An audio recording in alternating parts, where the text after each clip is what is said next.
আমরা কিন্তু উভয়ই কিন্তু ডবল কামেল কামেল হাদিস এবং ফেকায় কিন্তু আমরা ফার্স্ট ক্লাস দুজনই। কথাটা বুঝাতে পারছি? সেহেতু আমরা মিথ্যা কোনো মুফতি লিখি না, বরং ফার্স্ট ক্লাস মুফতি লিখি।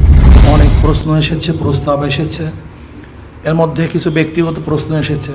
এর মধ্যে একটা হলো কাসিমি। আসলে মূল ব্যাপারটা হলো আমরা কিন্তু আলিয়া কওমিয়া উভয়তে পড়াশোনা করেছি, যেহেতু আমাদের চরমনাইতে দুইটা মাদ্রাসা অবস্থিত।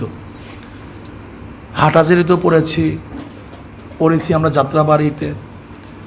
দেওবন্দে যখন আমি গেলাম, আমার ভিসার জটিলতার কারণে গিয়ে দেখি দাখিলা পরীক্ষা শেষ। একবার ফিরে আসবো বলছিলাম, কিন্তু সাথীরা বলছে যে আপনি তো সার্টিফিকেট নেওয়ার জন্য আসেন না, পড়ার জন্য আসছেন।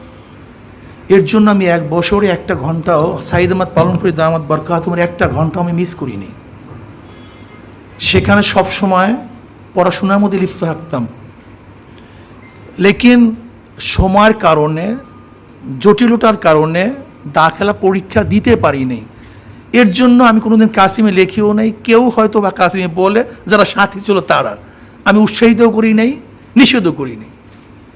ইফতা আসলে আমি আগেই বলছি, আমরা দুজনই কওমি আলিয়া পড়াশোনা করেছি।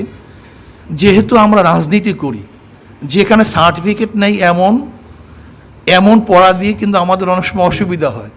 এই জন্য আমরা কিন্তু উভয়ই কিন্তু ডবল কামেল হাদিস এবং ফেকায় কিন্তু আমরা ফার্স্ট ক্লাস দুজনই।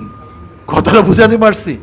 যেহেতু আমরা রাজনীতি করি, যেখানে সার্টিফিকেটের কোনো গুরুত্ব নেই সরকারি, সের জন্য আমাদের সার্টিফিকেটের প্রয়োজন ছিল আন্তর্জাতিকভাবে, নয়তো আমরা গ্রহণযোগ্য হব না। সেহেতু আমরা মিথ্যা কোনো মুফতি লিখি না, বরং ফার্স্ট ক্লাস মুফতি লিখি। এখন লেখা উচিত ছিল ফার্স্ট ক্লাস মুফতি। কি কথা ঠিক না? যাই হোক, এগুলি ব্যক্তিগত প্রশ্ন কখন ছুড়ে মানুষ, ছোড়ার কারণটা কি? যে সব যদি ভালো হয় তখন বলে কি বেশি ভালো না।